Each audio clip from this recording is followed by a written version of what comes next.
हमनी के संस्कृति, हमनी के संस्कार सदा रहे हमनी के साथ। भारत के महान ग्रंथ और काव्य सब के संपूर्ण संकलन सब्सक्राइब करें तिलक। कि आपके खाली ई वरदान मिलल है कि आपके युद्ध में कौनो भी अस्त्र या शस्त्र से मारल ना जा सकेला। बाकी आप तो हो वरदान के ई अर्थ समझ लिहली कि आप कबो मरबे ना करब।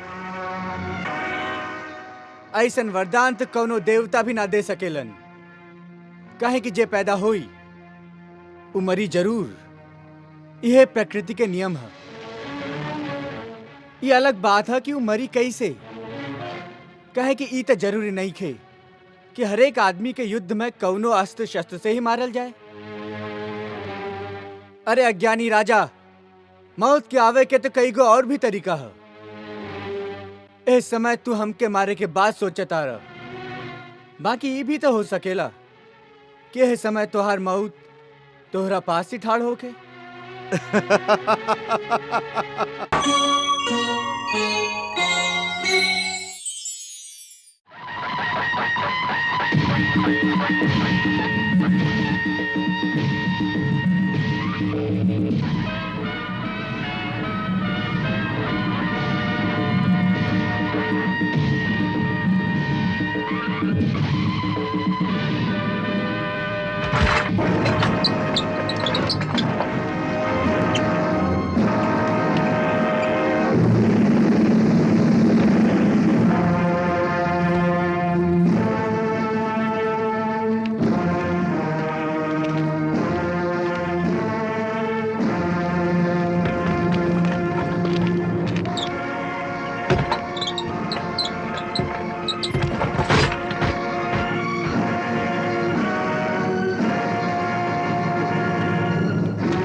ये देख के अच्छा लागल कि तू अपना बाप के धनी बाड़ा, वादा के पक्का बाड़ा।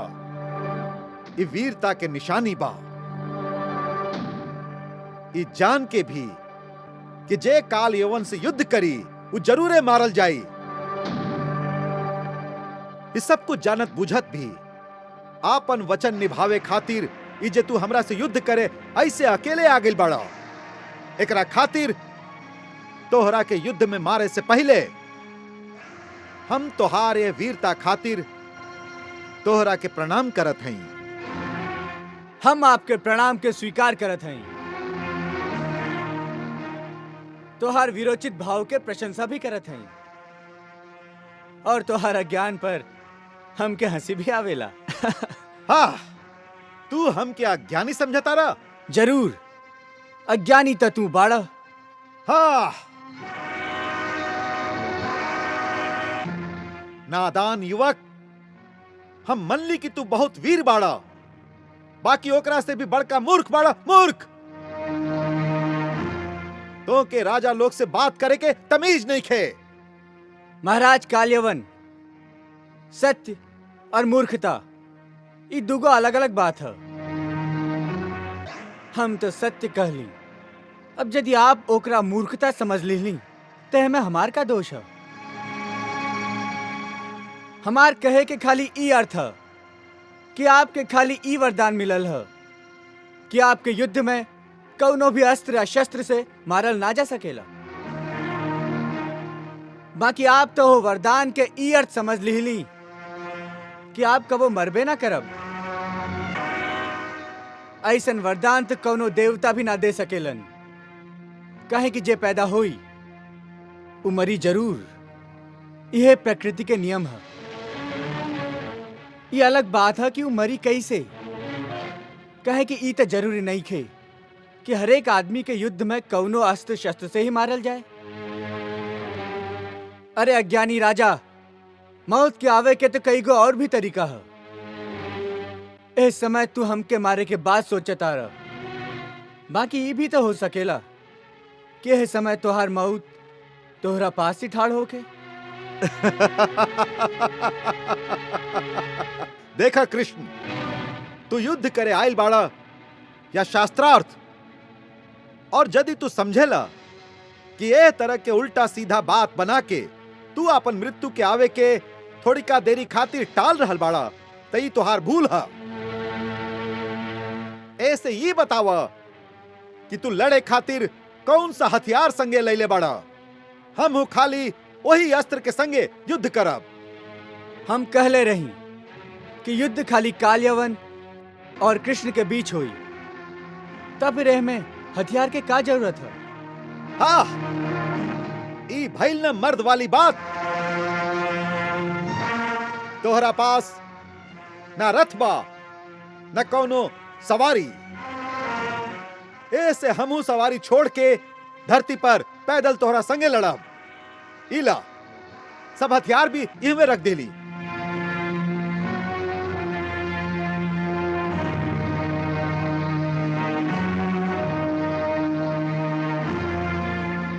हाँ, अब बराबर के बाजी भइल ना।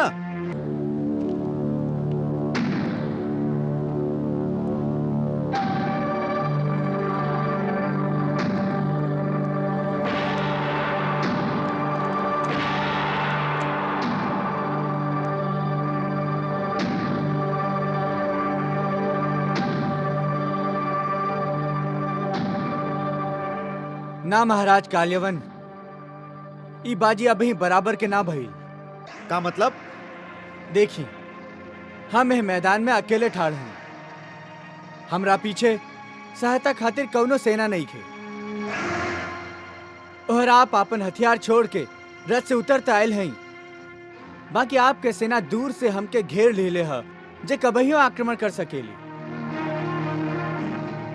ऐसे यदि आपके अपना ऊपर तनिको विश्वास है, तो जह तरह हम अपन सेना के छोड़ के अकेले आयल हैं, वही तरह आप भी अपन सेना के छोड़ के बहुत दूर कौनो ऐसा स्थान पर हमरा संगे अकेले चली, जहाँ केहू दूसर ना तो आपके सहायता खातिर आ सके और ना हमार सहायता खातिर। हाँ, मंजूर, हमके ये बात भी मंजूर बा। सेना नायक जी, हमार आज्ञा बा कि हम दोनों जहां जा रहल हैं वहां केहू हमरा पीछे ना आवे। जी, तू अपन सेना के संगे इहवे ठाड़ हमार इंतजार कर। जी, और नगर के आपन घेरा में रखा, जैसे नगर से केहू भी बाहर ना निकल सके। जी, हमारी आज्ञा जाके सगरी सेना के सुना दा। जा, जे आज्ञा।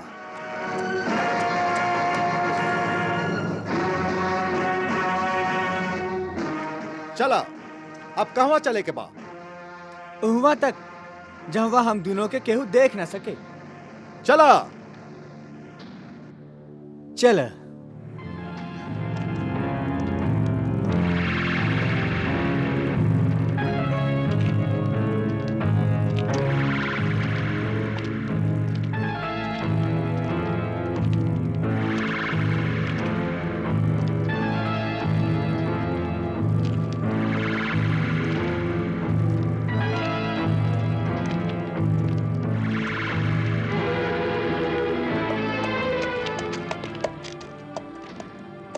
महाराज के आज्ञा बा कि जब तक वो कृष्ण के संगे युद्ध करके ना लौट आवे, तू सभे इहवे ठाड़ रहबा और नगर के चारों ओर से घेर लिया जाए, जैसे नगर से केहू बाहर ना जा पाए।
ला अब त एकांत आ गई।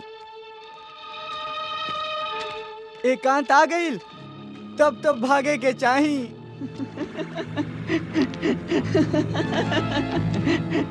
हाँ, कायर, भगोड़ा, धोखेबाज, तू समझेला कि तू हमरा से बच के भाग जाइबा, बाकी तू नहीं खा जानत कि काल यवन के हाथ से बच के तू ना भाग सकेला। हम तो के अभी पकड़त हई।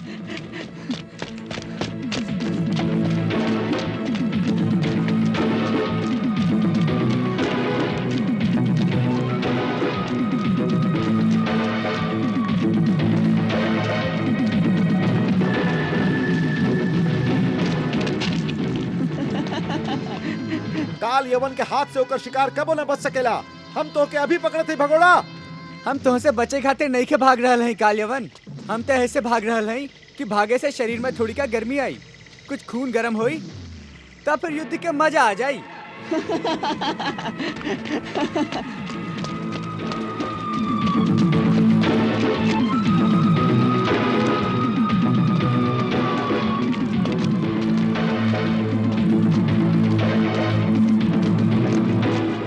कितना दूर भागे के हा? बस कुछ दूर और।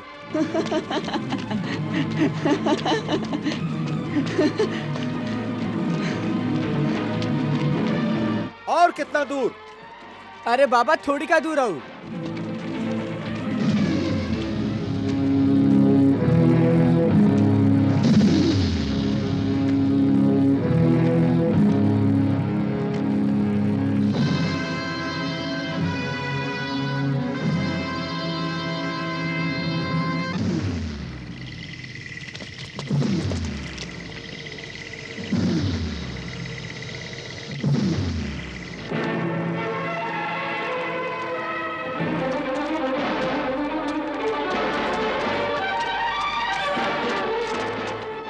और कितना दूर? अरे बाबा थोड़ी का दूर और। अरे ए तरह से बहाना मत बनावा। हमके तो लागत है कि तू युद्ध करे से डरा गिल बाड़ा, ऐसे रण छोड़ के भाग रहल बाड़ा। हाँ, रण छोड़ कही के। रणछोड़? तू हमके रणछोड़ कहला? आहा, कितना सुंदर नाम दिले बाड़ू तू हमके। आज तक भक्त हमारे करोड़ों नाम रखलन, बाकी इतना सुंदर नाम पहले केहू ना रखलस। रणछोड़। आहा, आनंद आ गई। अरे आनंद तब आई जब काल एवं तो हाथ टांग पर टांग रख के तो हार शरीर के दो टुकड़ा कर दई। हमरा पकड़बा तो हमार टुकड़ा करबा ना। हम तो यह देख रहल हई कि तू तो तेज दौड़े में ही हमरा से हार गई। अरे जब पहला दौड़ के मुकाबला में ही हार जाइबा तो आगे का मुकाबला करबा?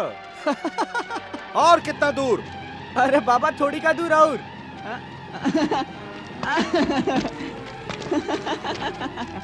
हाँ, अरे मच्छर शेर के सामने कितना देर तक उड़ सकेला? शेर के एक ही छलांग बहुत हुई ओकरा कुचले खातिर।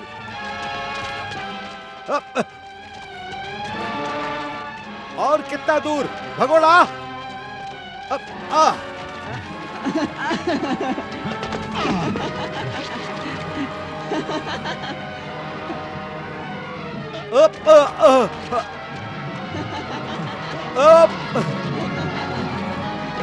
नाथ भगावत खेल खिलावत वीर कुलावत युद्ध करन को यो रण छोड़ के भागन पे रण छोड़ का नाम मिला भगवन को।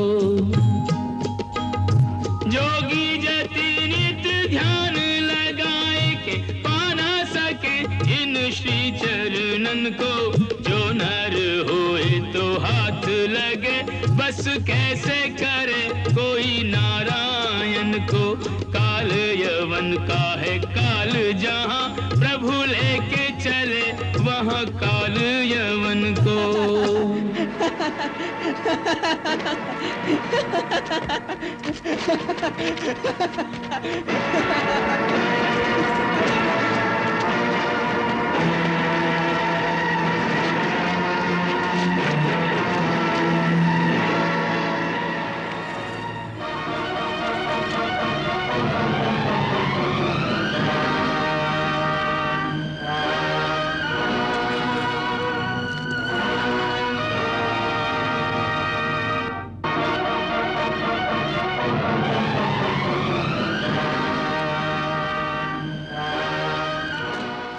का समझता रहा कि तू हमरा से बच जाइबा?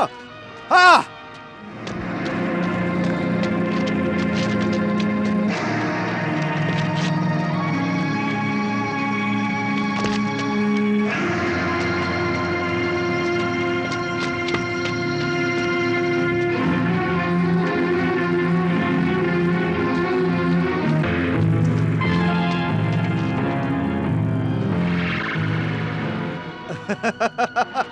हाँ, तू समझेला कि ए अनहार गुफा में लुका के तू हमरा से बच जाइबा? तई तोहार भूल हा। अरे काल यवंता बड़का बड़का शेर के भी ऐसन गुफा में घुस के मर लेबा, त तू तो एगो मामूली इंसान बड़ा। हाँ, ये भी अच्छा भइल कि तू ए अनहार गुफा में खुद ही घुस गईला। अब भागे की भी जगह ना मिली। हाँ।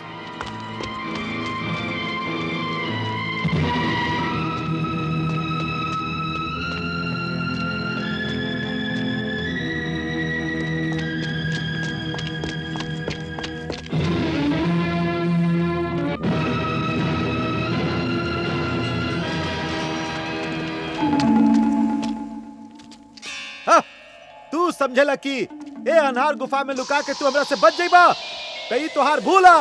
हाँ।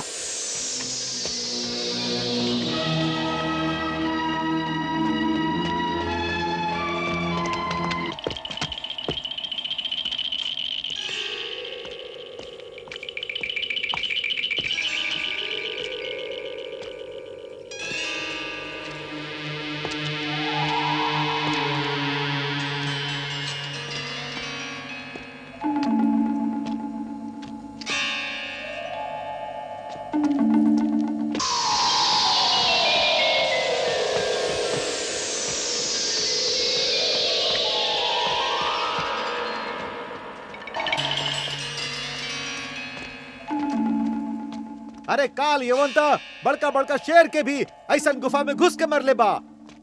तू तो एगो मामूली इंसान बाड़ा।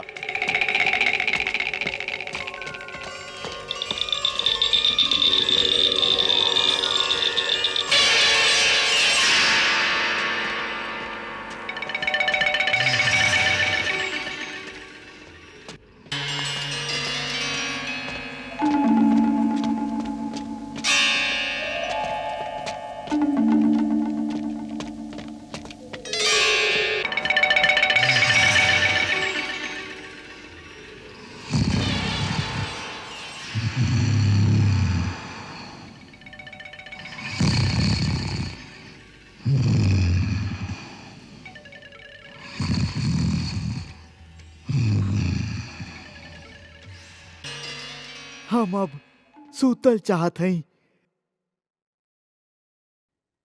जी भर के सूतल चाहत हई। ऐसे हमके ऐसन वर्दी ही कि जब हम सूती त हमार नींद में केहू बाधा ना डाले। तथास्तु, ऐसने होई। हमार वरदान बा कि जे भी प्राणी आपके नींद में सुतला से जगाई, ओकरा पर आपके दृष्टि पड़ते ही वही क्षण भस्म हो जाई।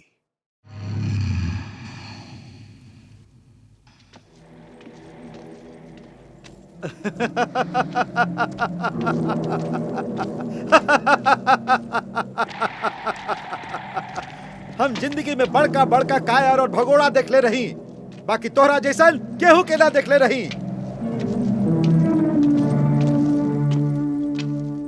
वाह, का औरतन के लेखा मुंह पे चादर तान के सुत गइल बाड़ा। ऐसे खराटा भरत आरा जैसे सचमुच बहुत मुद्दत से सुत रहल बाड़ा। दीन दुनिया के कुछ खबर ही नहीं खे।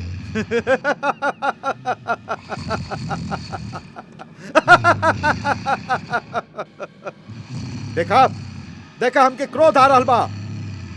ऐसे आखिरी चेतावनी देत हई कि उठ के युद्ध करा, ना तो यह में पीस डारब।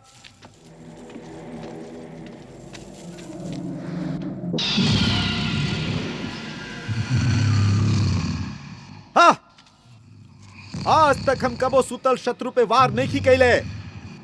ऐसे हमार वीरता के लाज लागेला। बाकी आज तू ऐसन वीरता के विरुद्ध काम करे पर मजबूर करत आरा, काहे कि हम जानत हई कि तू झूठ मूठ के सुतल बाड़ा।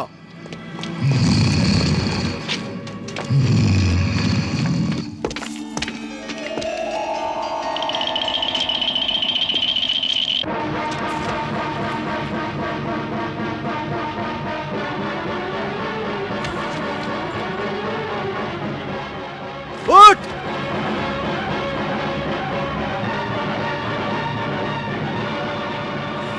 उठ!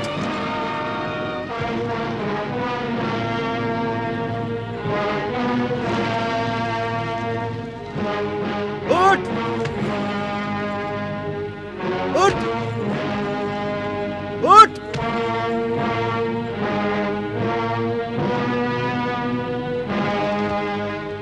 तोहार काल, काल यवन, तोहार काल। उठ नाता, अभी पैर के नीचे तोहार माथा कुचल दे। उठ!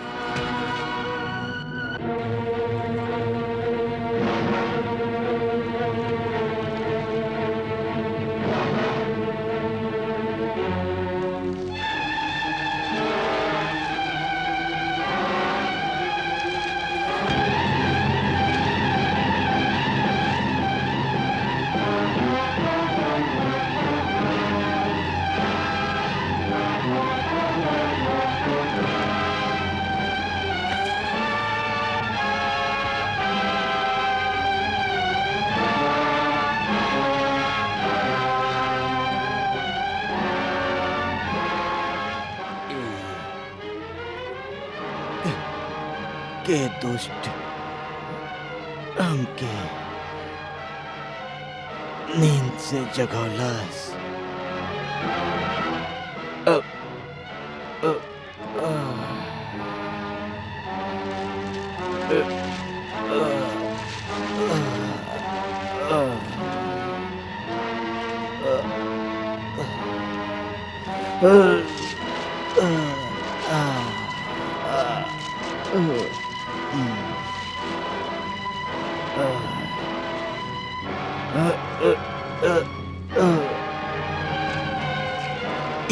के दुष्ट हमके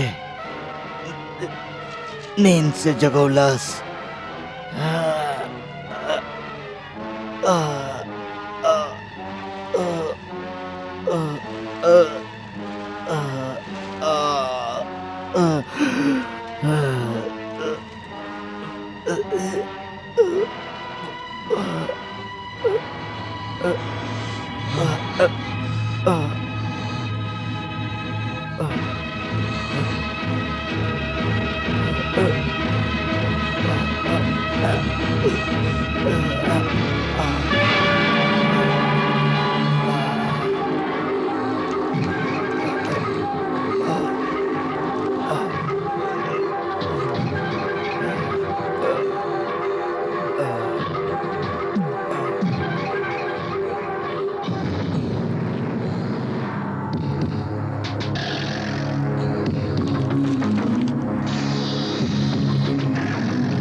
सहसा चारों ओर हुआ ये कैसा अलौकिक दिव्य उजाला। सूर्य नहीं कहीं चांद नहीं, यहाँ आई कहाँ से किरणों की माला। तेज से फिर एक तेज प्रकट हुआ, तेज का तेज बढ़ाने वाला। तेजोमय इस ज्योति स्वरूप ने राजा को अचरज में डाला।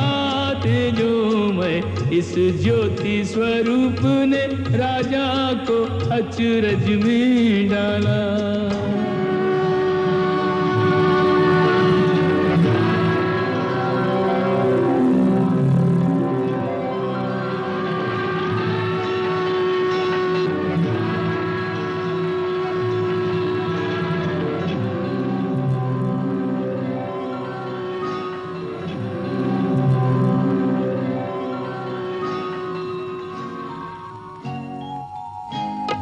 भक्त को माया मोहित देखा, तब श्री कृष्ण लगे मुस्काने।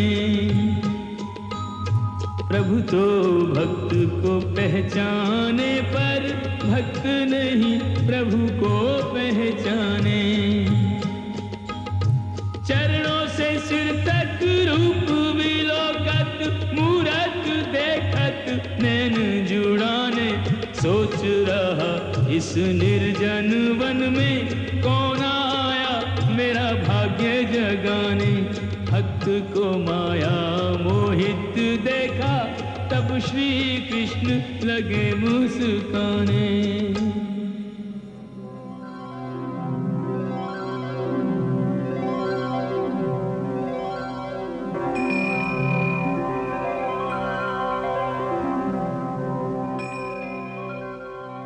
हे महाप्रकाश, आप के हैं जे एह कमल जैसन चरण के साथ चल के एह कांटा भरल जंगल के बीच स्थित एह अंधार गुफा में आपन दिव्य प्रकाश फैला रहा हैं।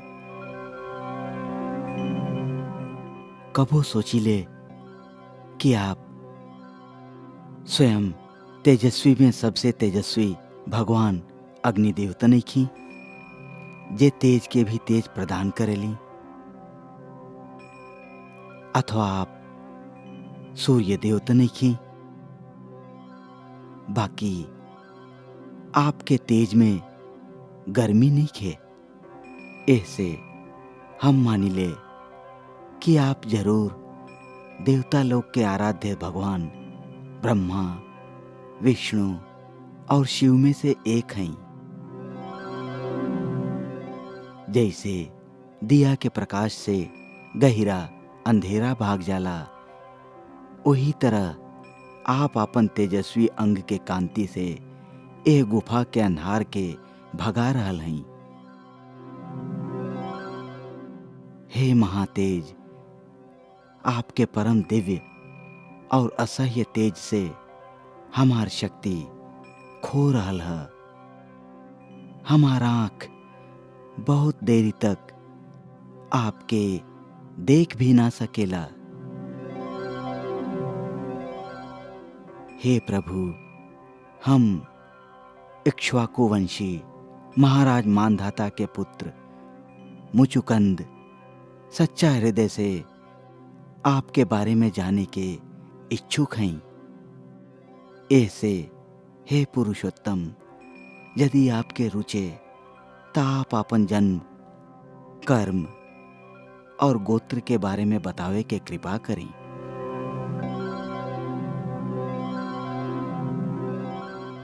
राजन, हमार हजारों जन्म, हजारों कर्म और हजारों नाम हैं, जेकर गिनती हम स्वयं भी ना कर सकी। इस संभव है कि कौनो पुरुष अपन कई जन्म के मेहनत से यह पृथ्वी के रचकण के गिनती कर लेवे। बाकी हमार जन्म, गुण, कर्म और नाम के गिनती केहू अनंत जन्म में भी ना कर सकेला। सनद, सनंदन आदि हमार परामर्शी गण भी हमार नाम और हमार गुण के पारावार नहीं खे पा सकेलन। फिर भी प्रिय मुचुकंद, कहे कि तू पहले कई जन्म तक हमार आराधना कैले बाड़ा। ऐसे हम एह प्रश्न के उत्तर में तुहके आपन वर्तमान जन्म और नाम के वर्णन करत हैं। सुना, ब्रह्मा जी हमरा से धर्म के रक्षा और असुरन के संहार करे के प्रार्थना कैले रहन। उनकर प्रार्थना के स्वीकार करके हम यदुवंश में वसुदेव जी के युवा अवतार ग्रहण कैले हैं। ऐसे सब लोग हमके वासुदेव कृष्ण कहेलन। अब तक हम कालनेय में असुर के जे कंस के रूप में पैदा भइल रहे और ओकरा संगे प्रलंब आदि दूसर कई गो असुरन के संहार कर चुकल हैं। ई यवन राजा जे हमार ही प्रेरणा से तोहार तीक्ष्ण दृष्टि से भस्म हो गई, एकर नाम काल यवन रहे। राजन, तोहरा पर प्रसन्न होके हम तोहके आपन एह जन्म के गूढ़ वृत्तांत सुना दिले हैं। तू जे पिछला कई जन्म तक हमार आराधना कैले बाड़ा, एकरे फल देवे हम स्वयं तोहरा पास एक गुफा में आ गए हैं। ऐसे हे राजर्षि मुचुकंद, आज तोहार जे भी अभिलाषा है हमरा से मांग ल। हम तोहार सगरे अभिलाषा, सगरे लालसा पूरा कर देब। कहे कि जी एक बार हमार शरण में आ जाला, ओकरा खातिर फिर ऐसन कौनो भी वस्तु ना रह जाला जेकरा खातिर उ शोक करे।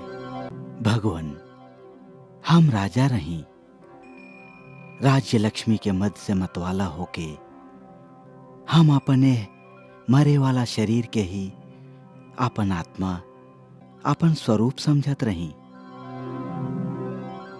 और राजकुमार, रानी, धन, खजाना और पृथ्वी के मोह में ही फसल रही।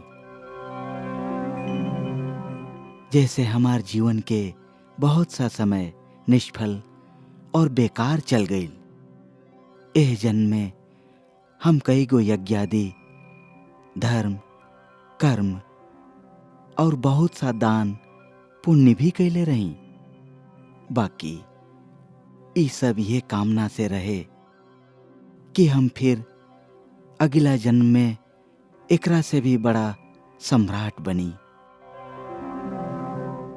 यही बढ़ल तृष्णा के जाल में फंस के हम जन्म जन्मांतर से एह मृत्यु लोक में भटकत रही। बाकी आज आप हमरा पर परम अनुग्रह के वर्षा कैले हैं। काहे कि आपके दर्शन मात्र से ही बिना कोनो परिश्रम के अनायास ही हमार मोह के सगरे बंधन टूट गईल है। ना अब हमके चक्रवर्ती राज्य के मोह है, ना ही स्त्री, पुत्र और गृहस्थी के। प्रभु, हमके इस जगह पर लाके अब कौनो सांसारिक वर मांगे के प्रलोभन मत दी। हे अंतर्यामी, हम आपके चरण के सेवा के अलावा और कोनो वर ना मांगल चाहिए। खाली हमके अपन अनन्य भक्ति के ही वर दी। हे प्रभु, खाली इतना ही वर दी।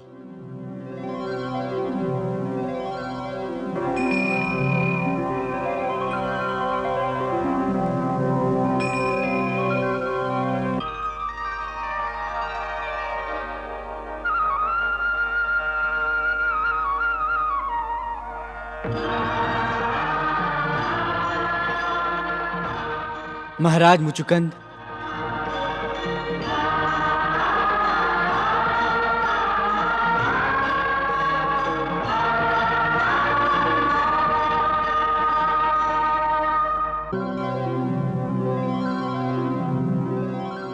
महाराज मुचुकुंद,